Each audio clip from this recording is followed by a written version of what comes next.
You made it to level 2, deeper questions leading to deeper answers. I'm Tomas Garza, and I'm here to help you decide to transform. I'll be setting the pace for the process to support your unfolding. Learn and commit to a practice that brings simplicity and then awareness of what is ready to be released. Join me now and allow the experience of a deeper sense of love.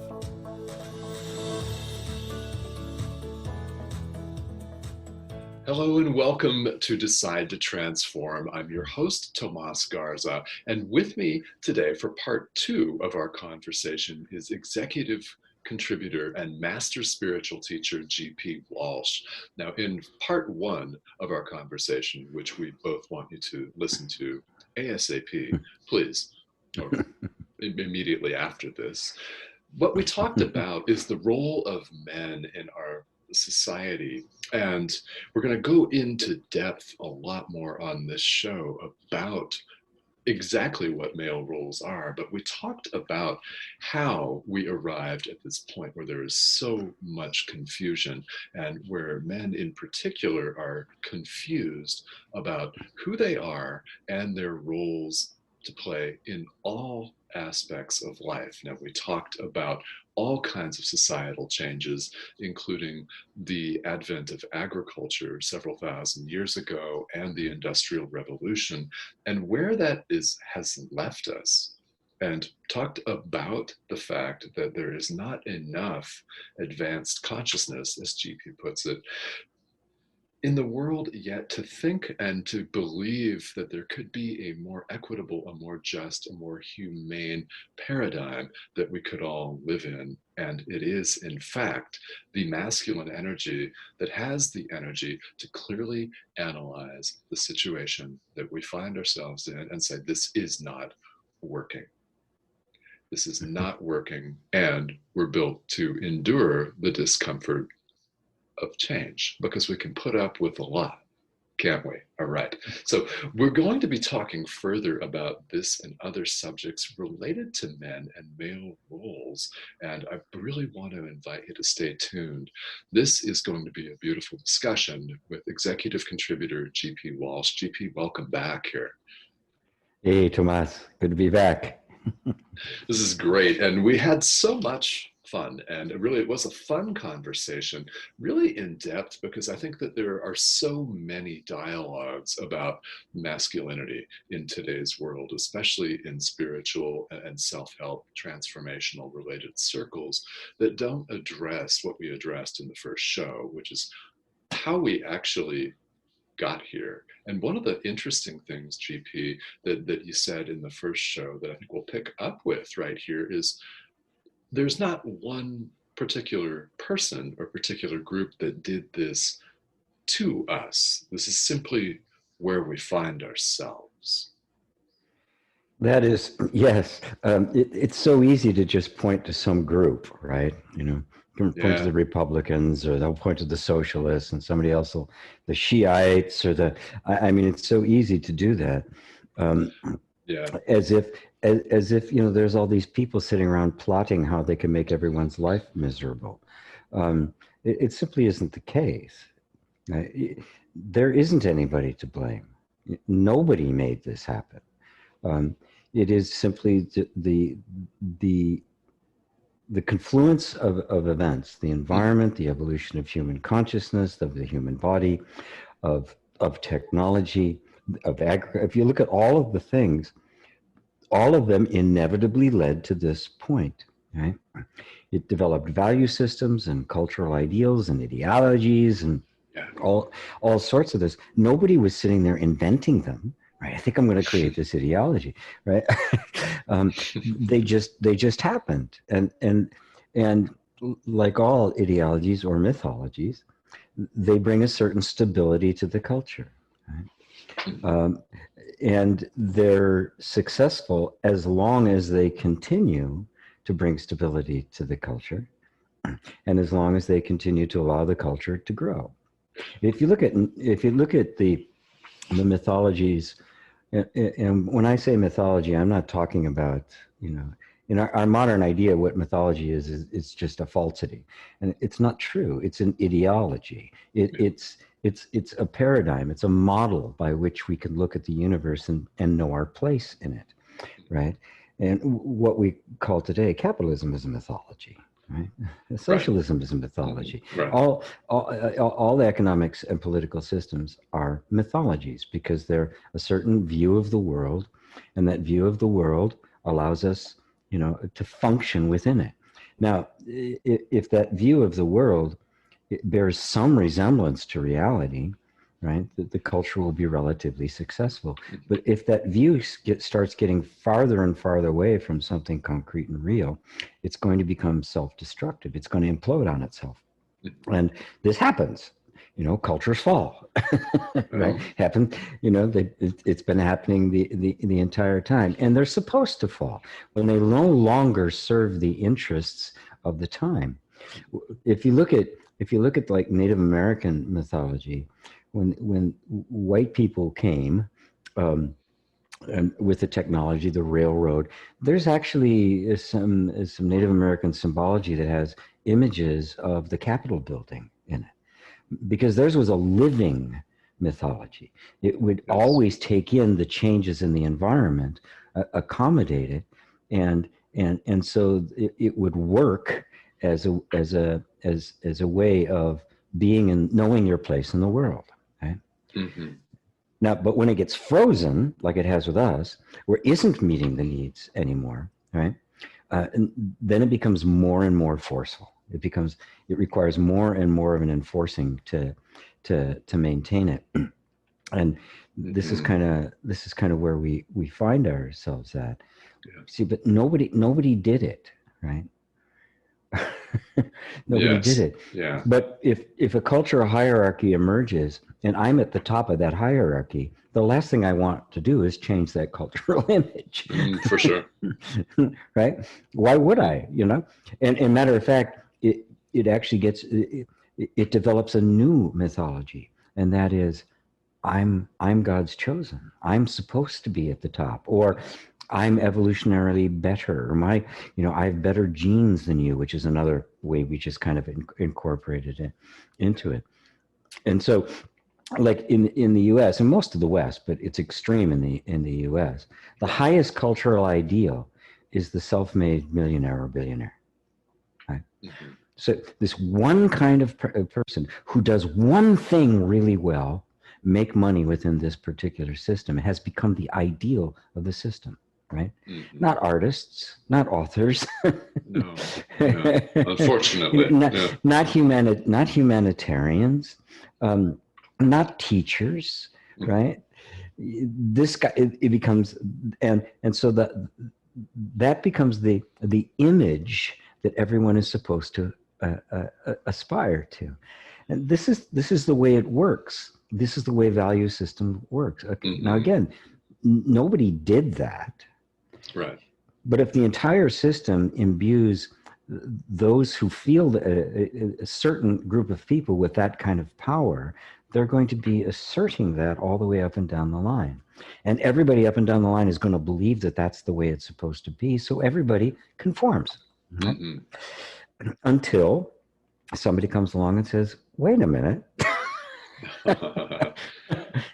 this isn't working. Yeah, this isn't working. I'm happy for you. I'm happy you're sitting on top, right? But what is it? 3 people in the world? There are 3 people in the world who control more assets than the bottom 50%. Right. Yeah. Yeah. Something like that. That's not sustainable. That's slavery. Right. It is.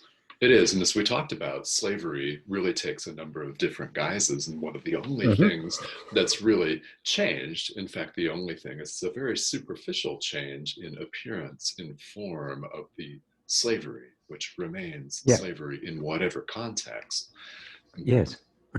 I have to take orders from somebody else. And if I don't, my life is in danger. Right. Okay. I'm not their property anymore. Right. Right. Yes.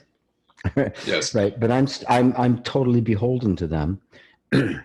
and they have no concern over my needs or interests. Yeah. Right. Yes. And like I think, any slaveholder. yes. And it's so much more nebulous and amorphous here in the 21st century, where a multinational conglomerate from around the world could be calling shots that affect all kinds of people on so many different levels. So, Yeah. yeah, and you know, one of the things that you said that I really want to highlight here on this show is nobody is to blame, but we're all responsible. We're all responsible. Yes. Well, we have to live with it, Mm-hmm. right? And if consciousness, enough of matured consciousness, spiritual consciousness has emerged, the the key ingredient of the key sign that a mature consciousness is emerging is the capacity to look at it and assess it from outside of it. When you're inside of it, it's Yeah. always assessed within its own terms. Consciousness is our capacity to step outside of all the Mm. cultural ideals and norms and ideology and look at them from a different perspective. And that perspective being, does it really work? Is it equitable? Is it loving? Is it Yes. enhancing life? Is it allowing opportunity for everyone to rise to whatever level they're capable of arising to? Now, that to me is a higher set of values, Yeah. right? That Yes. I can then look at and see have we achieved that? And the answer is no. Well, I'm responsible for that now. Mhm. It's simple Right. as that. And especially if I see, if I see, this train is headed and the bridge is out, Hmm. I have a responsibility to say something about that, right? Yes. Please. And we are definitely on a runaway train, and the bridge is out. Yes. The bridge is out, and some would even say we've attempted to cross the non-existent bridge, and now the free fall has commenced. So, yeah. And yes, in very many ways, it's the current pandemic has really brought that into sharp relief, right? Mm-hmm. How woefully unprepared we have been Yes. for something major happening. And of course, that's the job of a culture is to be prepared for that as much as it possibly can. Mm-hmm. And the system we have now is just can't do it. Right. Yeah. I think that's a very, very good, very timely example. No Yeah. question about it. Well, and so let's talk a little bit about a mature consciousness that can assess a situation from the outside, from a different perspective, and ask the questions: is it equitable? Is it loving? Is this something that's sustainable? And on the first show, we talked about the male energy, the masculine energy being the energy to say, wait a minute, this is not working. Right. Yes, this isn't to say anything about the feminine energy, Mm, because it has the same power, but yeah, it's very different, right? it Very is. different, and they can see it quite clearly. But if we look at this Yeah. evolutionarily, right, Uh-huh. men were designed to endure hardship, endure going without, being deprived. Right. Uh, and we were also designed to be willing to kill. We have a different emotional system. We don't form the same level of attachment and relationships that females do, because their job was nurturing, generations. Hmm. We'd be out chasing some beast, and the village was the center of manufacture, right? Sure. Right. I mean, all of those things, and generations coexisting, a completely different kind of an interaction. So we were designed to protect that, and to even die for it, to kill or die for it, right? Hmm. Um, we have, use that in the most primitive and ignorant way by making war and Right. glorifying war, right? Yes. Yeah. Right. Hmm. And so we end up fighting and dying for the very ideology that doesn't give a shit about us. Right. Exactly. And quite clearly doesn't. Yeah. And quite clearly does not. Hmm. Yeah, Yeah. not the least bit interested No. in it, except to try to whip you into some kind of a frenzy that makes you think you're some kind of a patriotic zealot. Mhm. Um, but it's not for you, right? Whereas primitive, but that instinct where it is for you, the willingness to give up your life for the tribe is one of the powers of men. Well, how do we use that in an intelligent way when the very culture we're in is actually operating contrary to everybody's interest? Yes. Yeah. Uh, and Exactly. so that capacity to endure, the capacity to go without, to Hmm. make enormous sacrifices, up to and including your own life, Hmm. um, is something that needs to be called on. And it's Yeah. always been the council of men that have gone, you know what, this isn't working, or we have to go to war. We do have to go to war, or we have to protect ourselves, or we have to hightail it. Um, that kind of a responsibility, to take that kind of responsibility and say, look, this is not working. The transition is not going to be easy, right? We've developed an Yeah. entire culture, an entire way of life that has put us at the verge of extinction. And we are fast approaching a time where it will not be a matter, there will not be a gradual, a gradual transition, right? No. It's more gonna be cut it off at the knees, right? Hmm. And make those kind of choices. I think if a corporation um, creates a huge environmental disaster, that they should have their charter revoked. They Hmm. shouldn't just be Sure. fined. They should be put out of existence. Hmm. Right? They have violated the trust. That's why it's called trust and antitrust. Right? It is a Yes. state Yeah. trust to a private entity to do something that's valuable to the entire populace. Yes. But now the state has become serving them and Hmm. protecting their interests at all costs. But we should put them out. We should just, I mean, that would be the truly masculine thing to do. You have screwed up royally. You have put a lot of things in danger. You don't exist anymore. We are taking all of your assets to use it to clean up the mess that you made, right? Hmm. And the equivalent of corporate jail or corporate capital punishment. Hmm. They violated the trust. Yes. So that would be a powerful masculine thing to do, which would be very difficult, right? Right. Very difficult. It Yeah. would be hard on people. People would lose their jobs. Innocent people who are Sure. For dependent sure. upon that. That would be a very difficult thing. And we try to do our best to mitigate that and take those same assets, right? Yes. Cleaning up the mess and take care of the innocent people who through no fault of their own, right? I mean, there are intelligent ways where this could be done, where we could be moving towards a world that was dominated by a genuine value system. Right? Hmm. It's not now. Money is the value system now. Sure.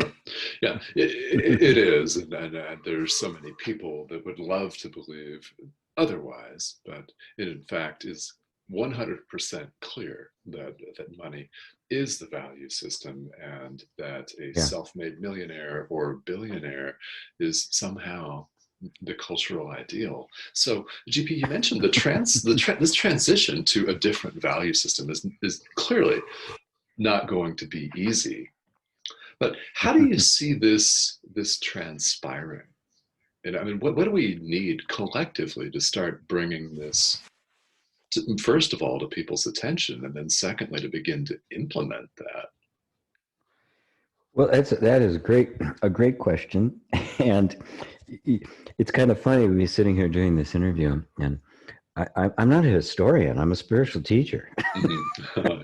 Yeah. Right? I'm not a political theorist. I'm not an economist. Oh yeah, yeah.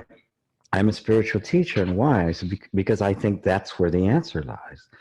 The answer lies inward, right? Mm-hmm. It is a shift in consciousness that brings about a change in values, nothing else. Otherwise, it's just conflicting values, and the one who has the most power wins, right? Right, right. Mm-hmm. I mean, the value system of the Europeans who populated the United States was far inferior to the value system of the Native American, right? But yes, the technology was far superior. Mm-hmm. Sure. Yeah. And so that won, and of course they say God, because it was God's will and all that kind of stuff, which is always a nice way of justifying brutality. Mm-hmm. Yes. But so the key is in the cultivating, the mature human being, not just the mature male in this case, is cultivating the capacity to step outside your own framework, your own paradigm, and look at it with doubt. Yes. And with and actually try to stand aloof from yourself.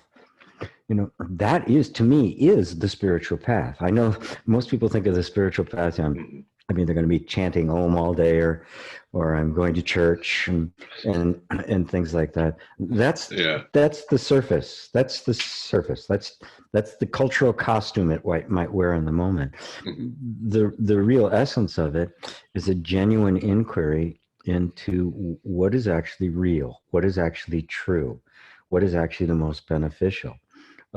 What am I believing that I'm just believing it? I'm believing it because I never stopped to question it. Yes. Right. Yeah. Yes, this is something that people, when we're running around besieged, and literally, I think the word that comes to my mind is besieged by lots of phenomena, distracted by our cell phones, by our Twitter feed, by our news feed on Facebook and email. And there's so much coming at us that what we really need to do is engage in a genuine inquiry. So what would this genuine inquiry look like? Well, fortunately, we have examples of that also through history, because the spiritually developed consciousness has been popping up all through this whole thing, going all the way back to the Vedas in India, which is probably the origin of it. Mm-hmm. India truly is the mother of spirituality. Yeah. Not religion. That's different. No. But but the mother of spirituality. And it is simply, how do you discern between what's false and what's true? Mm-hmm. When it comes right down to it. Listen, Mozart is better than Justin Bieber. That's not a matter of opinion. Everybody ever get this? It's not a matter of opinion. It's not a matter of opinion, right?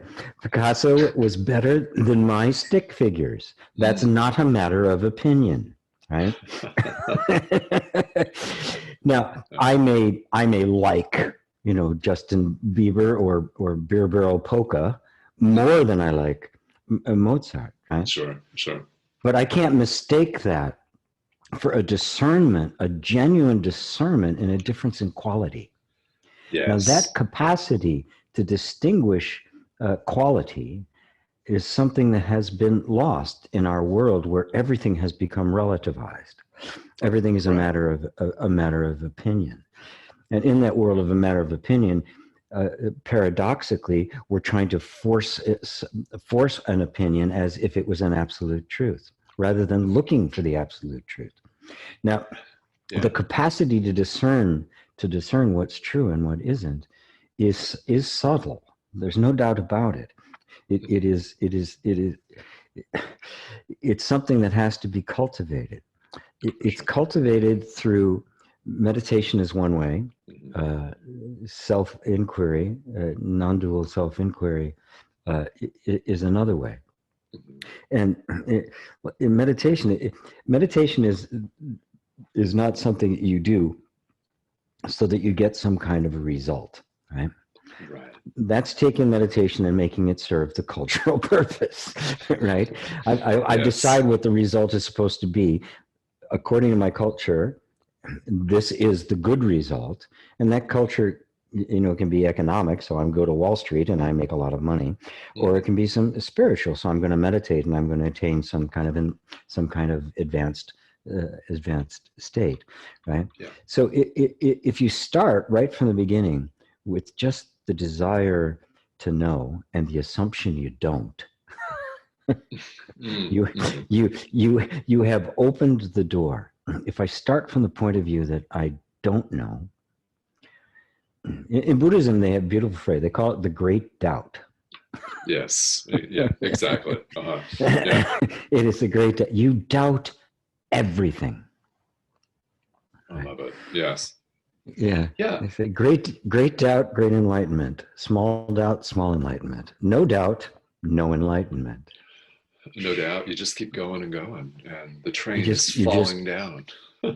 Yes. Yeah. You just grind right along, over the cliff with the lemmings. I mean, it is absolutely inevitable. Some lemmings got to say, "Whoa, there's a cliff. What are we doing?" So, but it's something that you really have to devote your life to, because we're forever wrestling with our own beliefs, and we don't even want to question our beliefs, right? To question your belief is to put you face with a lack of safety and your own fear. We cling to our beliefs as a way of keeping ourselves safe, and we'd rather hold on to the belief than challenge it, because it is quite uncomfortable. It is. Right? Yes. Yeah, there's no doubt about it. Anybody who's ever, what was I thinking, right? It's not an easy thing to do, but we have no choice. There's a point at which you simply run out of moves. And you have to be willing to question them. There's a great little story about a fellow who went crazy, thought he was dead, and his family obviously started getting very worried. He wasn't eating, he wasn't doing anything. He said, "I'm doing anything. I'm dead. There's nothing for me to do." So they brought him to an institution to have him see if they could get him some help. So many doctors, psychiatrists, psychologists talked to him. They didn't get anywhere. But there was one very clever guy. He said to him, "All right, you're dead." He says, "Yeah, that's right." He said, "Okay, we know you're dead, but we need to prove it to them." He says, "So, would you mind if we did a little test?" And he said, "Sure, not at all." He says, he says, "Do dead men bleed?" He says, "No, they can't bleed. There's no there's no." Okay, he says, "Good. Okay, good. So let me prick your finger and we'll see if you bleed." Right? He says, "Oh, okay." So he hands out his finger. He pricks his finger and out comes blood. The man looks at it. "Well, I'll be damned. Dead people do bleed." Yes. This is the nature. We want to hold on to things, and so the most courageous thing to do, and that's a masculine energy, but you don't have to be male to have this kind of courage. Right, not at all. To question our own ideas, to question what we regard to be true, because whatever we regard to be true will determine the entire character and quality of your life. Whatever you believe to be true, you will become. Yes. and nothing outside that realm of belief will get in. You cannot grow beyond your own beliefs, and we live in a time of, personal development and the like, and we want to grow and evolve and all this. You can't grow beyond those beliefs. If they're not challenged, there is no growth. There is no personal development. There is no spirituality. Right. Yeah. Yeah. And we're not here in that case. This recording is not happening because people aren't interested in that case if there is no questioning at all. Right. Yeah. Yeah. I love this. And what you believe to be true, you become. Yes. Yes. Yeah. Yep. It's your truth. Mm-hmm. Yeah. Right. It becomes your sense of self. It becomes your identity. That's the whole structure of the ego, is the total collection of beliefs about myself. Mm-hmm. That's it. And there's no way out of it except to challenge it, to see that it is not true. Right. Yes. You're not who you think you are. You're not who you think you are, and at all. So those of you listening, who do you think you are? You're not who you think you are. Yeah. Whoever you think you are, you're not. Yeah. Yeah. And that's a mind blower. It's a mind blower, right? Totally. But look at all the ideas that you've gained about yourself over the years, starting with your parents, instilling all sorts of things on you, right? Mm-hmm. All sorts of ideas that you just picked up. You didn't even question. I mean, let's face it, you couldn't question it until you got older, right? Right. Exactly. Exactly. Yeah. And so you just absorbed it. And, well, this is who I am, which was all nothing but cultural conditioning, right? It did. Yeah, it really was. And we can't help it because it's inculcated, and it's something that's just instilled and pounded. I think everybody can relate to that. Yes. Yeah. Yes. Well, that insight is one of the beautiful fruits of the development of consciousness over time, to realize that you and your conditioning are not the same. Mm-hmm. And this is a recent discovery. I mean, they've known it in India forever, but but in the West, this is a relatively recent discovery. But the implications of that have yet to be explored, which they have been in the Indian culture. It has been explored. It's been seen to the depths, which is why I'm drawn to that, and Zen and Advaita and these kinds of things, because they did pass that threshold and say, no, this isn't who I actually am. Mm-hmm. So then, and which immediately opens the door. You can either retrench, right, and try to defend it, or you can open the door to the most breathtaking freedom. Well, then who am I for real? Mm-hmm. And if you do that, you have genuinely entered the spiritual path. You're not on a path of just accumulating spiritual knowledge. Exactly the opposite. You're getting rid of all that. Mm-hmm. Right. Yes. You are freeing yourself from all of that to discover for yourself directly who you are. Right. And that is the most noble thing a human being can do. That is the best use of being human. Yes, it is. And one of the ways that people get there is to question your own ideas, literally everything. And GP, as you pointed out, that's the most courageous thing to do. Yeah, it is. No matter who you are, man, woman, wherever you are in the world, that is the most courageous thing to do, is to question your ideas. Everything. Yep. Everything. Everything. Yeah. Being a war hero or climbing Mount Everest, piece of cake compared to this. Mm. It'll shake you to your boots. It will.